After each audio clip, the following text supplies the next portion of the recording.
La la la la la la la la la la la.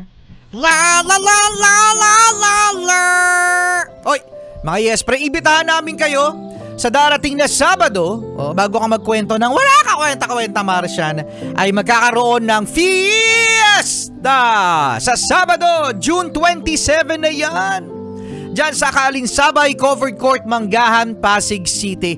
Libreng concert ito, meron pa tayong singing contest, Shoppers Bazaar, basta fiesta, masaya yan. Kaya fiesta! Nandyan din si Mitoy. Si Mitoy na kumanta ng paikot-ikot at dinuwag-duwag. At saka ang Sunkissed Lola. Yan, makakasama na natin ang Sunkissed Lola. Okay, so sa mga Yespre natin dyan, no? Punta kayo. Masaya. Sa June 27, ulitin natin, Kaalinsabay Covered Court, Manggahan, Pasig City. Kaya masaya at syempre, libre. Meron pang mga papremyo. Appliances, may bigas, may grocery, at may cash. What? May pa-cash. May pa-cash tayo dyan sa mga games. Okay, so ayan, magkwento ka na. Ito na mga bata, ito na mga yes friend. Ang kwentong lang kwenta ang noon isang araw na pinamagatang ang mayabang na palaka. Ang mayabang na palaka. Noong isang araw sa isang malayong kanal.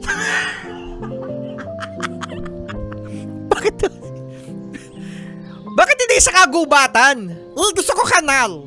Sa isang malayong kanal, buti nga kanal hindi imburna. Buti na hindi imburna. Buti na lang hindi imburnal.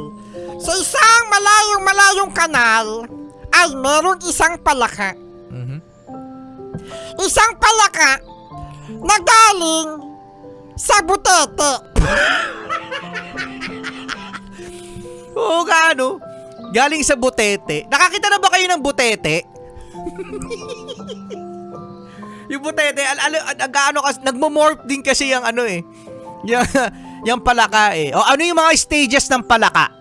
Sige nga, Martian. Hoy, napag-aralan namin yan sa science. Sige. Siyempre, magiging itlog muna yan. Okay, magiging itlog. Pagkatapos, kapag naging itlog ang palaka, yan ay magiging tadpole. Hindi muna tadpole. Butete muna. Di butete. Butete muna bago magiging tadpole. Sige, sabi mo eh. Kala ko ba na pag-aralan nyo yan? Ganyan na nga. Yun yung sabi ng teacher ko. Sino teacher mo? Sino teacher mo?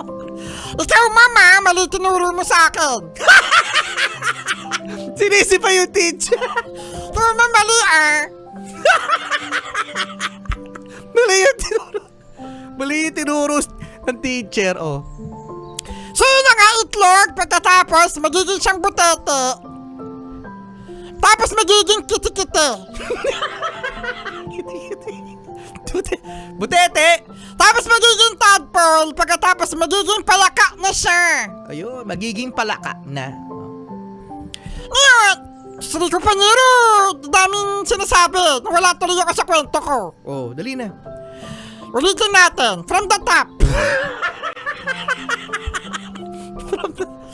Noong isang araw, sa isang malayong kanal, ay merong isang palaka na ang yabang-yabang. Bakit siya mayabang? Kasi pinagmamalaki niya sa mga paligid niya na siya ay magaling tumalon. Siya ay mataas tumalon. Sabi niya sa Tipaklong, alam mo, Tipaklong, dapat hindi yan ang pangalan mo eh. Kasi hindi naman mahaba yung talon mo. Kasi di ba, ano sabi sa'yo? Ikaw ngayon ay tatawagin ng Tipaklong. Pero, ang iyong talon ay hindi long. Dapat sa'yo ay Tipak Short. Dapat natawag sa'yo ay Tipak Short. Tipaklong. Kasi, mas mataas ako sa'yong tumalon. Tapos sabi ng Tipaklong, ikaw ang yabang mo.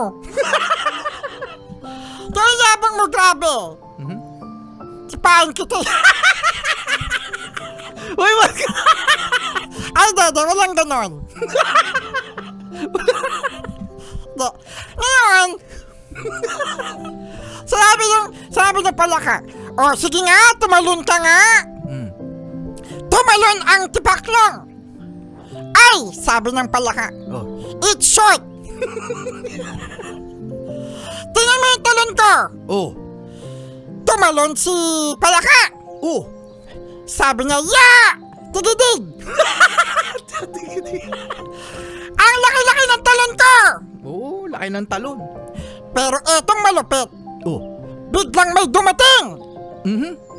Dumating yung kangaroo! Grabe. Sabi ng kangaroo, Mhm. hoy palaka, ano sinasabi mo na ikaw yung pinakamagaling tumalon? Sabi ng palaka, sige nga, tumalon ka nga! Oh. Tumalon yung kangaroo! Oh. Ngayon, ay napunta na siya sa malayong lugar. Ba. Kaya naman mga bata, itong si palaka ay napahiya. Kasi, meron pang mas magaling sa kanya na tumalon at yun ay si kangaroo. Oh, si kangaroo. Uy, alam nyo ba? Yan na naman siya. Yan na naman siya. Alam nyo ba dito? Alam nyo ba na ang kangaroo, di ba, ang kangaroo ay nasa Australia lang? At nakakatuwang isipin mga yespre, na akala natin ay naninipa lang ang mga kangaroo. Ang mga kangaroo pala ay nananapak. Oh? Ano ngayon? Sir, Wala lang, gusto ko lang i-share. ito nga. So, ito yung mga bata. Huwag kayong mayabang. Oo, wag kayong mayabang. Kasi, meron pang mas magaling sa inyo. O yun. Kaya, be humble. Tama, be humble. Okay, susunod na mga yes friends, Sexy Megan. Sexy Mega na, Chillax 101 na.